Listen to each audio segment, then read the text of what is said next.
get into class. I'll make a confession at the beginning of class. I didn't even do sort of a deep dive on the last chapter because I knew we wouldn't even get there of Acts 28. Because I know we've got a few chapters.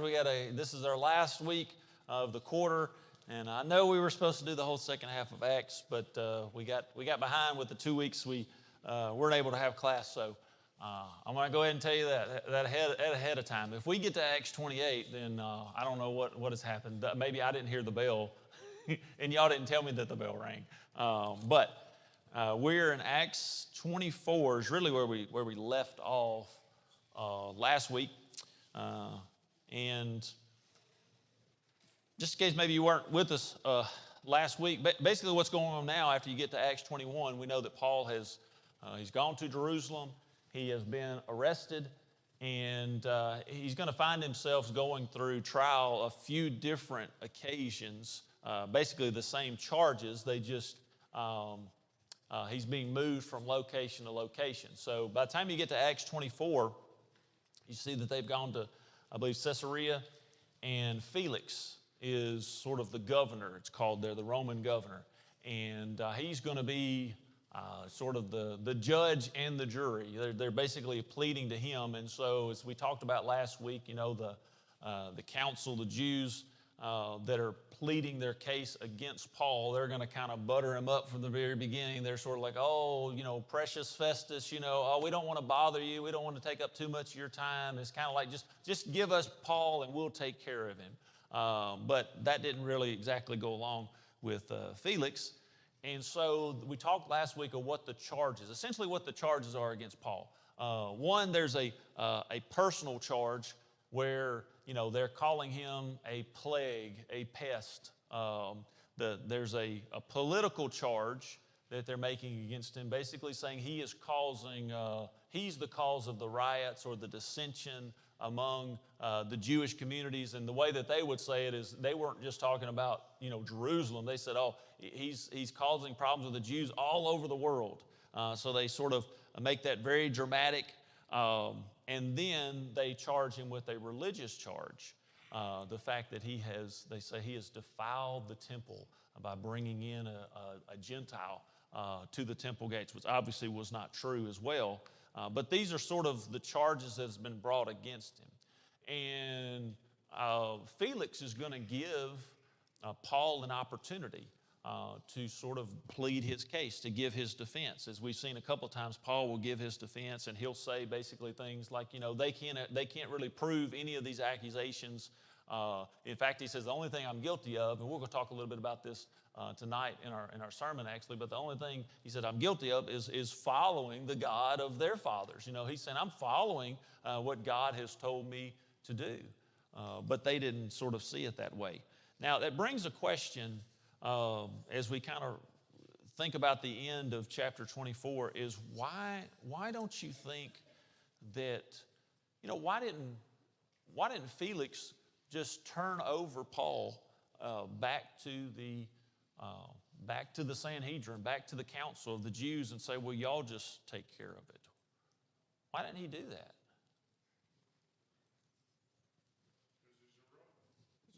Yeah, there's one problem is these, we talked about, you know, he's a Roman citizen, and therefore he has the rights to a fair trial. And in fact, part of why he was sent to Felix is because you remember the Roman commander was sort of in a bind because he has put Paul in chains. He has arrested him, but he hasn't actually given him like sort of the charges that he's being accused of because the Roman commander couldn't really figure out what the charges were. You know, each time he came together, they were sort of either fighting amongst each other or saying things that they couldn't really back up. So that's why the Roman commander in the beginning just sent him on to Felix. So you got that issue with he's got certain rights as a Roman. There's one other key detail, but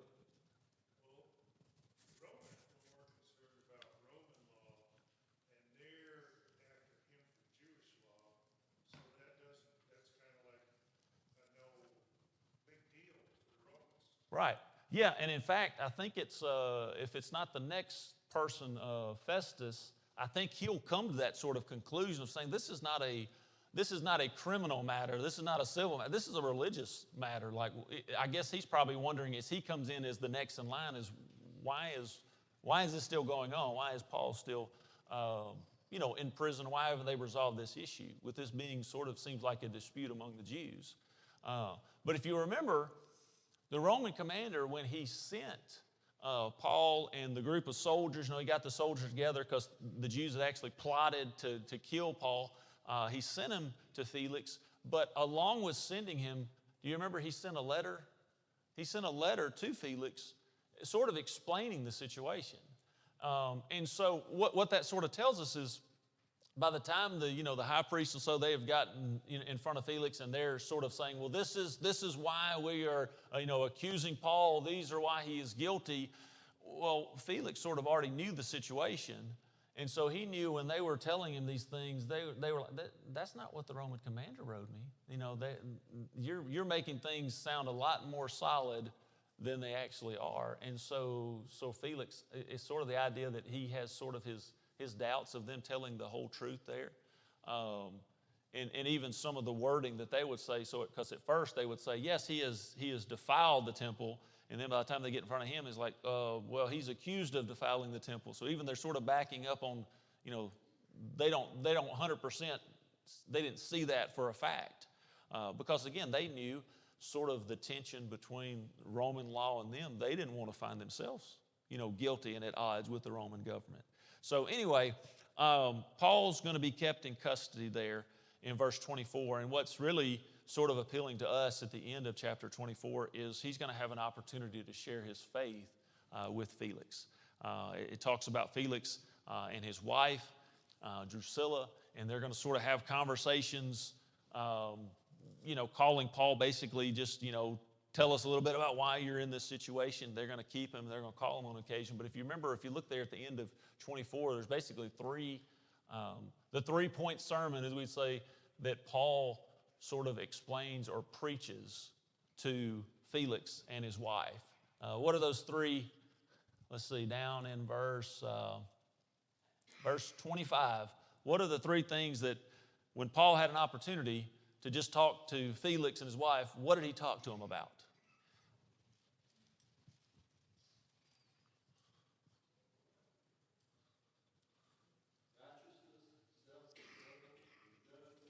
Right. It's like he just summarizes in a nutshell. That was his message, And so we can go, different ways or expand on what Paul preached to him. But obviously, when we think about righteousness, we think about being right in the sight of God. So we would just go along with, well, what did he probably tell them? He probably told them about the grace of God and the mercy of God and salvation and Jesus. He probably explained all of that to them. About what it means to be right with God. How do you get right with God?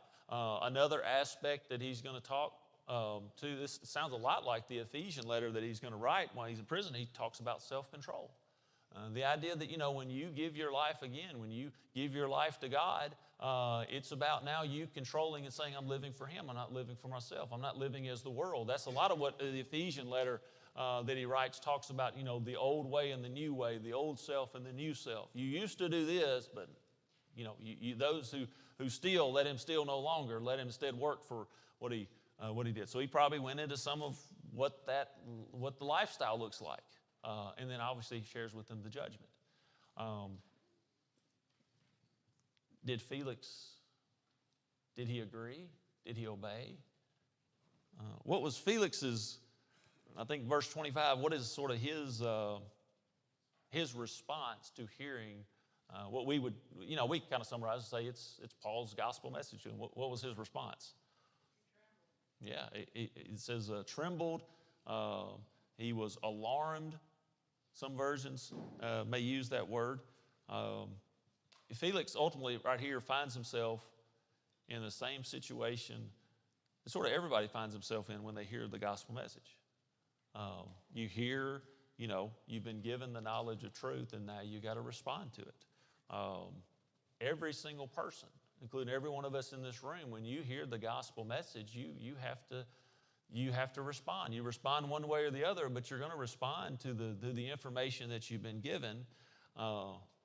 Fortunately, like Felix, like most sinners, they turn away from the message of God.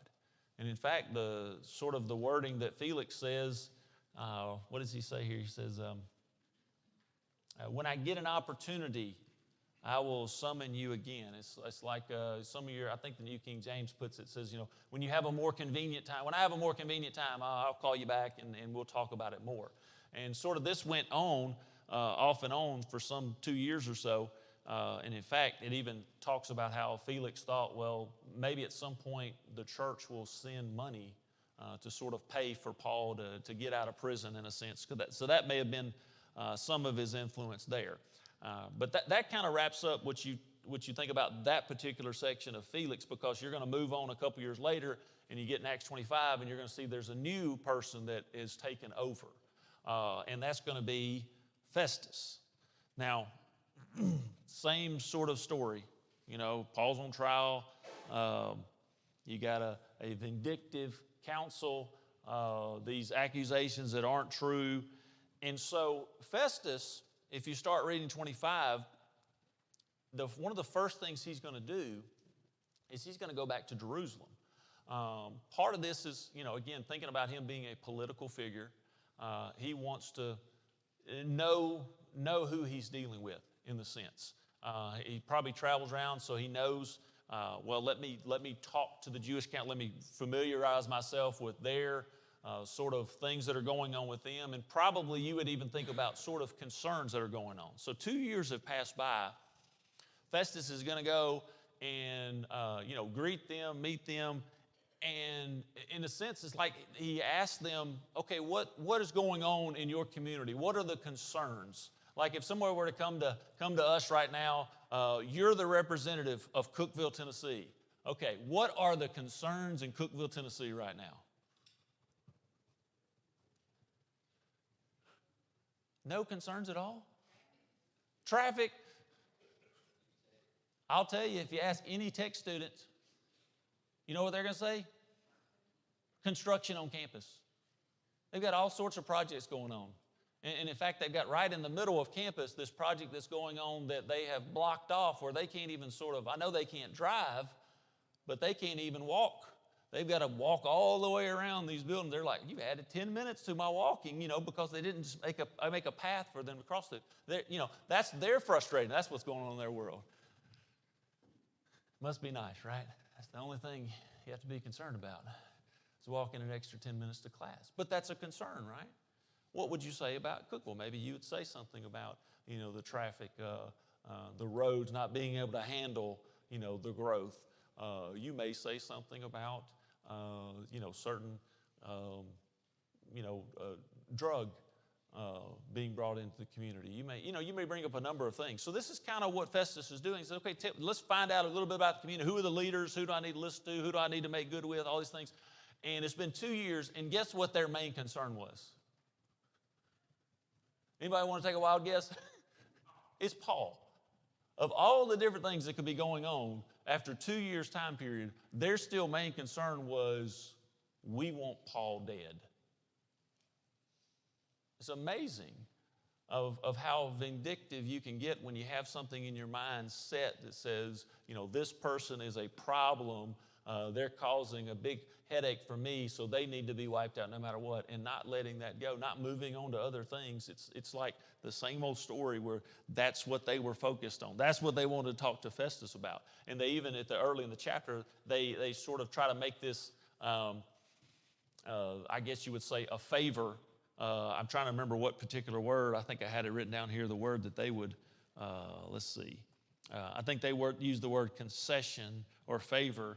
We've heard that phrase a lot in our political realm, the quid pro quo, something for something. They say, well, why don't we'll make good, we'll be with you. Why don't you send Paul back here and we'll give him a trial here in Jerusalem. Of course, Festus didn't fall for that. But that's sort of what that's their mindset right now. And so Festus is going to bring, I guess, a new a new trial again. If you look, a new opportunity. Okay, I will. Let's I guess re-examine this story. Y'all come back with us, and we'll sit down and we'll have this sort of trial again. We'll figure if we can get to the bottom of this, whether Paul needs to let go, or whether we need to give him to you, whether he needs to be punished, or whatever's going on there. That's kind of what's going on there. So he's going to reopen the case. So you see there, chapter 25, at verse 6, I think it's starting around verse 6, Paul is going to appeal to Caesar because he seems like he's not getting a fair trial. And again, goes back to his Roman citizenship. He has the right, if he thinks he's being mistreated or a mistrial or things like that, he has the right to call upon Caesar. The only problem with that is, as we'll see a little bit later on, is once you appeal to Caesar, you can't sort of retract that. You can't take that back, which may be part of, certainly be part of God's plan for him, because a little bit later we'll find sort of a new character that will enter into the picture. But like we said, Festus sort of at this point, as he hears what's going on, he really is like, this isn't a political issue. This isn't a Roman issue. This is a religious issue. And in fact, I think he says around verse 25, he says, he doesn't even consider Paul to be a criminal. So Paul is like, he's pleaded 3 times now is, not guilty. And yet he still is in chains and is going to be sent to Caesar. Now, we talked about, the idea of you can appeal to Caesar as a Roman citizen. There, I think I read in one of the commentaries that the only cases where you could not do this is if it was something like murder or theft, where you were like caught in the act, where there's no disputing, there's no doubting, and so therefore you couldn't say, well, let me appeal to a higher court because your judgment was already there. But again, that's not the case for Paul, because, like I said, they're accusing him of, in an example, the religious set of defiling the temple, of letting a Gentile come in to where they don't belong, and yet there was no proof of that. So we look at this particular chapter. We look at he appeals to Caesar, which, by the way, is sort of a strange, we may look at that and say, well, why would he appeal to Caesar? Because I think history tells us who is Caesar at this point in time. There's a man named Nero. Well, who is Nero? Does he have a good reputation among his relationship with Christians? In fact, right, yeah, he was one that was a proponent of persecuting the church, the lions, and you hear about the, setting on fire and all these, drastic stories of persecution of Christians, and you wonder, well, why would Paul appeal to him? Well, it's kind of a timing, which we don't know exactly when Nero started. Some say he may have not started that intense persecution of the church until maybe 64 or 65 AD, and this was still probably around 59 or 60. So it may be a few years before, but we don't exactly know. But it just seems from the outset, if you just say, well, Nero, why would he want to go in front of Nero?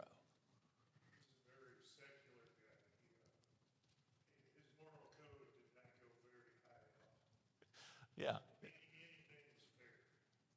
Yeah, it was, so you would think, I don't know if that's the best decision, Paul, but that's what he appeals to. Now, we see another character here in 25 that's going to come on a visit. Now, who is that particular sort of adds a little bit of wrinkle to the story? He's going to have, I think it's about in verse 13, Festus is going to have some visitors. King Agrippa. Now, that's a name we probably are a little more familiar with because we remember you almost persuaded me, and we'll get there in just a moment. But so who is King Agrippa? He's the King Agrippa, actually the second. All right. So King Agrippa the first, we read about back in Acts chapter 12. He's the one who killed James. He's the one who tried to kill Peter. Um, Not only that, a little more history is his great-grandfather. Anybody want to guess who his great-grandfather was? It was Herod the Great. Now, who is Herod the Great? Yeah, he's the one. You remember when they showed up and said, well, there's been a king that's born. We want to visit the king. And then he says, wait a minute. I'm the king. And so he's the one that sent the message out to kill all the baby boys when Jesus was born. And so you got a little bit of, again, sort of history from the Jewish perspective going on. Now, he's visiting because his sister, I think I read in the commentary, is Drusilla, which was married to Felix, the governor before then. And so that's kind of, I guess, why he is passing through the territory, and he has some, has sort of familiar with the area. So, yeah, he is sort of Jewish blood. Rome had actually made him sort of the legal guardian of the Temple of Jerusalem, the one that gets to choose the high priest or whatever. That's sort of Rome gave him that, that power. So sort of like from practical purposes, you'd say like he's sort of the secular head in the sense of the Jewish faith, even though those of the high priest, obviously, they wouldn't consider that. But from a Roman government standpoint, they would look at him as some type of power. So you see him in the picture, and then in Acts 26, he's going to go before Agrippa. The first several verses of Acts 26, again, Paul's going to have an opportunity to give his defense. And what does he say in this defense? Well, he says a lot of the same that he's been saying. He was a Jew from early age. He's a Pharisee of Pharisees. He's strict to the law. He gives sort of this opportunity to plead to someone who has sort of a Jewish background. Again, he's pleading his case to maybe Festus, who hasn't heard the story yet, but certainly those that were there, the Pharisees, Sadducees, they had heard this story once before. But you look at verse 8 there of chapter 26. He says, and now I stand here on trial because of my hope in the promise made by God to our fathers, to which our 12 tribes hope to attain as they earnestly worship night and day. And for this hope I am accused by the Jews, O king. Why is it thought incredible by any of you that God raises the dead? Again, kind of what we talked about this morning in the sermon, one of the issues, especially the Sadducees that would have in Paul's teaching, they had two main issues with Paul's teaching. It was one, he was preaching this resurrection of Jesus, but he was also including, I guess you can't have one without the other, but he was also approaching the idea that, it wasn't just about the Jewish race anymore. The blood of Christ, salvation is for all, Jew and Gentile. And again, Jews did not like that sort of teaching because they held to the idea, God is our God. Now, what is this talking about? Gentiles can enter into the church. Gentiles can be saved by God. This can be their God too. They had a lot of issues as we looked at through the book of Acts of issues and fighting, things, circumcision and things like that they would argue back and forth about. And so Paul's going to sort of give his defense, but I wonder here in verse 8, like, why are they so astounded, right? I look at that from a standpoint of, if you were a believer like them in God, the God of Israel, the God of heaven, and part of that belief was, well, God created the world, okay? And through your own history how God provided miracle after miracle. They would all know the story of Moses and the plagues, the parting of the Red Sea, the manna from heaven. Think about all the miracles. Think about some of the prophets, what they went through. We read about, Jonah and Daniel and Shadrach, Meshach, and Abednego, and all these different miracles that they have known to be true through time. By the way, Elijah and Elisha have both found themselves in a very unique category with Jesus, and the fact that what were both of them, what was one of the stories that they did that was sort of unlike, anybody else? Were there not stories of them raising someone from the dead? And you think about the widow's son. And so they believe these stories. Paul's sort of kind of taking a step back and say, well, why is it so hard for you to believe in the resurrection of the dead? Which I think is sort of a valid point too. I mean, it's sort of like you can't take, part of the miraculous power of God and not take it all. Yeah, I mean, you can't say, well, okay, I know that's miraculous and that is not natural, but I can understand, okay, yes, I can see how he did that. But this, I can't believe. In fact, when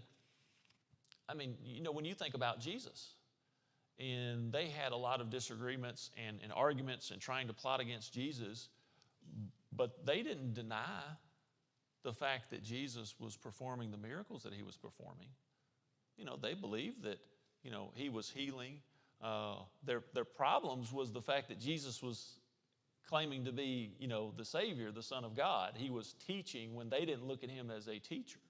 But they couldn't deny the healing aspects of Jesus. So again, Paul's just, I guess, Paul, again, he's, in this particular case, don't look at it as like he's just trying to get himself out of prison. He's still, in this case, much like when he's in prison and he's writing these letters to try to, again, continue further the kingdom of God, he's using this opportunity to get them to think about, okay, you're bringing me, you're trying to kill me, and yet I'm not doing anything different than what you've been taught, and that is just to believe in God, believe in the power of God. And so that's kind of an interesting line that he says there. And some look at that, some scholars say he wasn't maybe necessarily talking to Agrippa or talking to Festus, but maybe he was talking to even those that were around, the Jews and the Gentiles, maybe in the audience, that sort of believed in, God or gods or whatever their background was at this particular time. And so he's going to go on in verse 9 through 18, and he's going to give his defense, and part of that defense is he's going to talk about his conversion story. He's going to tell his conversion story for the third time. But this is the first time, like we said, that sort of Agrippa and Festus has heard it. And at the end here, I want us to read verse 19 and read a few verses here, because you'll see at the end he's going to plead with Agrippa. He's trying to get Agrippa to understand, why Paul is in the position he's in. So look at Acts 26. Start there at verse 19. Therefore, O King Agrippa, I was not disobedient to the heavenly vision, but declared first to those in Damascus, and then in Jerusalem, and throughout all the regions of Judea, and also to the Gentiles, that they should repent and turn to God, performing deeds in keeping with their repentance. Again, sort of a little bit of the message that he told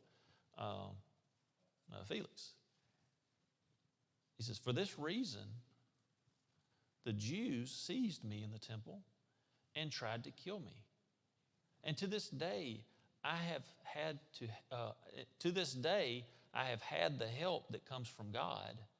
And I stand here testifying both to small and to great, saying nothing but what the prophets and Moses said would come to pass. That the Christ must suffer, that by being the first to rise from the dead, he would proclaim light both to our people and to the Gentiles. So again, he's sharing what the gospel message is all about. And he's sharing it to this King Agrippa, who would, again, have sort of a Jewish background, would know some of the things that he is particularly talking about that may not apply to Festus being a Roman. So as he does this, and this may imply why the very next verse or two, why Festus acts the way he does. He sort of is I don't know if you'd say, confused, or Paul, he thinks Paul's, we would probably say, well, Paul, you're crazy. Like, look at the next verse of what he says.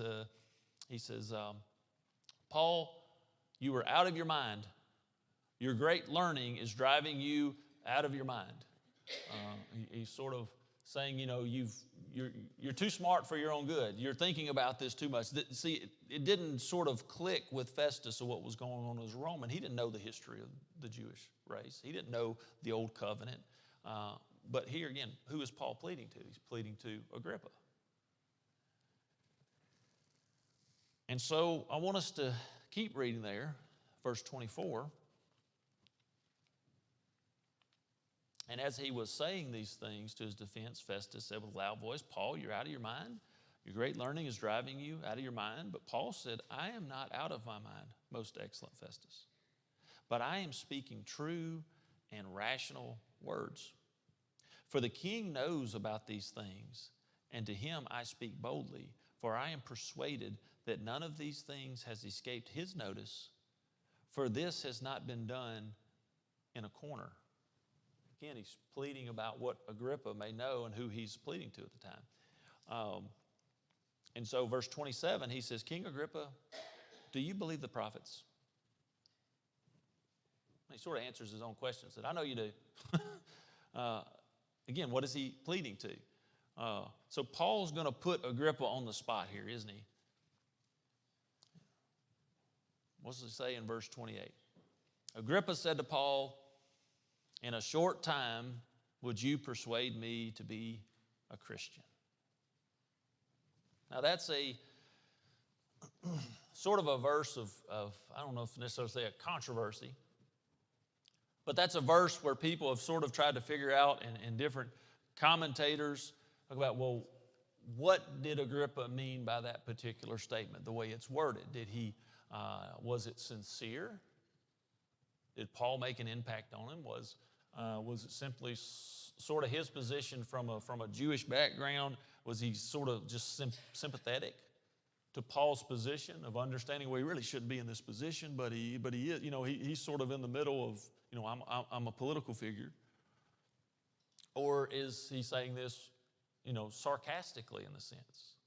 And the idea that, do you think, Paul, in just this short amount of time that I've heard you, are you going to convince me to give up everything I've taught? So what do you think? You think he was being sort of, sympathetic? You think he was being sincere? You think that he was just sort of mocking in a sarcastic way? What's your opinion on that, or what have you heard before?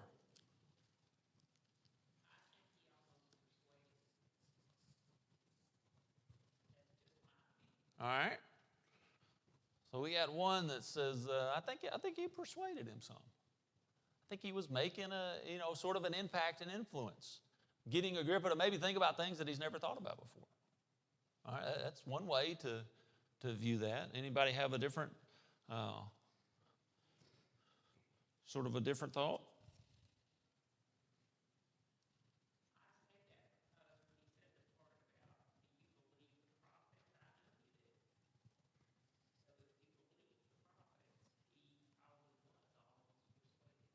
Yeah, if he believed the prophets, it's the same way in implying, when you think about Acts 2 and Peter's preaching, and part of what he brings up preaching to them is he brings up the prophet Joel. He talks about David. He says, you know the prophets. He was appealing to those that knew their history, much like Agrippa. He knew the history. And so even when he's mentioning these things, it's not a foreign concept to King Agrippa to hear about, Moses, the law. And so you sort of have that mindset. The problem here is you can't read tone, I guess, when you're reading something. We can read it one way, and then somebody else could read it a different way, and you can say, well, this is what, just by the way. But we weren't there. We didn't hear sort of the tone of his voice of how he said that. When it says, become or make, it's talking about the idea of act.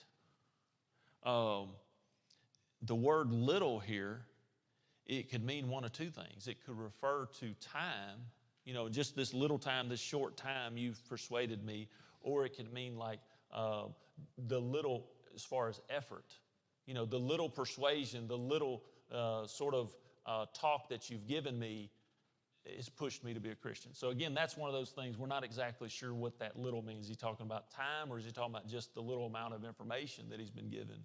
But I think Paul sort of, ever how this is sort of addressed in King Agrippa, Paul takes it as, he takes it as an opportunity to speak not just to Agrippa, but to speak to everybody there, because look at what he says there in verse 30.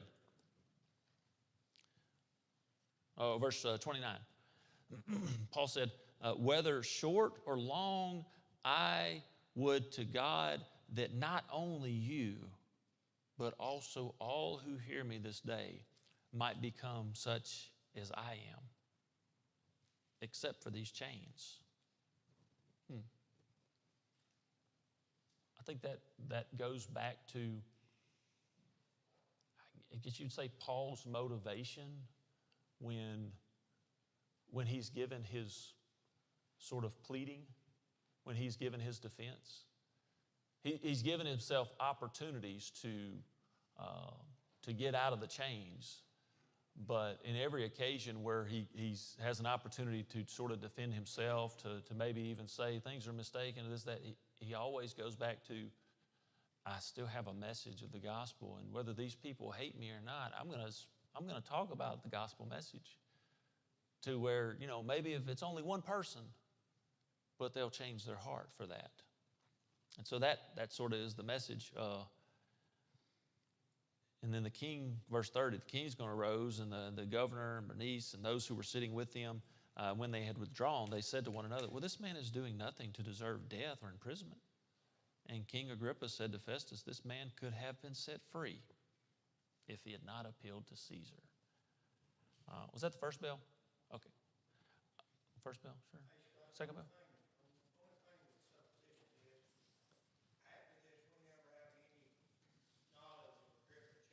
Right. We can suppose that he was swayed one way or the other. And even maybe the words that he said here at the end, had this man not appealed to Caesar, well, we could have probably set him free. The scripture don't say exactly that way, but it implies that. But going forward, we still don't have any record of Agrippa making a change in his life. Which did give Paul an opportunity in front of some people that he might not have ever had, which going forward answers another supposition you made, why would Paul appeal to Caesar? I think it would behoove us to understand that it was the Holy Spirit's plan that he go to Rome Right. for that reason. Right. So, all the chips are falling in place, even though not all the people that Paul's coming in contact with are being persuaded. And I think that's sort of even how we outlook, the things that we do or the things that we read. You can take a positive approach, say, well, I hope that the message that I shared, I hope that the message of Paul, it influenced somebody, whether it was Festus or Felix or any of the number of people. That's the beauty of, not knowing sort of the full story. We're told what we need to know, but we don't know the details of every single person. But that's the power of the gospel, that you sort of leave it, you preach it, and it went upon ears. And it just in many of the occasions when Paul was on his missionary journeys, what did it tell us? It told us, well, some believed, but some were angry at him. Some plotted against him. So that's the power of the message of the gospel. Now, I know we only got like 2 minutes left. Let me real quick say, it's interesting when you get to now chapter 27, because Luke is going to spend a whole chapter sort of breaking down the travel now to Rome. And one of the particular things he's going to mention there, it seems kind of, I don't know if it seems odd. It seems odd that he would give such details of, they went here and then they had trouble and they had to, moved boats and they went here. And, he's given this great detail where you don't necessarily see that in the rest of, it's kind of like he's summarizing everything else that happened over 2 years. But it goes back to that particular verse that we looked at, I think, in chapter 23, where I think you referenced, Gary, where he was talking about Paul. He had been told by the Spirit that he's going to go to Rome. And so he's able to actually use that in this situation where they are shipwrecked and there is sort of this confusion on this boat. You had some that wanted to jump off, and fend for yourselves. You had some that said, oh, we're going to die here. You see them, they're throwing, food and their supplies over. They're having to swim to shore. You read the story of Paul being bitten by the snake. But I say that all to say, Paul, in that moment of sort of chaos, was able to be an anchor, even though he was a prisoner like many others that were on that boat, to say, listen, we're going to make it to Rome. Let's stick together. This is not when the going gets tough, everybody just fends for themselves, everybody runs in a different direction. You've seen any situation like that, everybody loses. But he says, trust. He's able to pass that message along to those that were in charge that, hey, let's keep everybody together. And it's just an interesting little side note that Paul, even when he was a prisoner in this particular situation, they're going through this shipwreck, that he's able to be sort of this anchor that's able to pull everybody together in this moment of chaos where most people are thinking, oh, I need to fend for myself. I don't need to worry about the person next to me, the person I'm chained to. And you have those that are even the guards. Well, we can't let the prisoners go. Paul makes a sort of, I like the way that Luke sort of, it seems like it's sort of out of place at first. Well, why is he going into so many details about all these different places that they had to dock and the shipwrecks and all those things? Well, there's a purpose behind that. So any final comments? I haven't heard the second bell yet. So anything else since we didn't, you're in charge of going and reading chapter 27 and 28 and then ask whoever's teaching in here next week, before you get started on the new whatever we're studying in class, could you explain just whatever you see? It doesn't matter. They'll be prepared. In fact, I don't know I think Elijah, if I'm not mistaken, Anderson is teaching in here next quarter, but I may be wrong on that. I'm not sure. Is anybody? Oh, Clarence is in here? Never mind. Brother Clarence will be in here. Any final thoughts?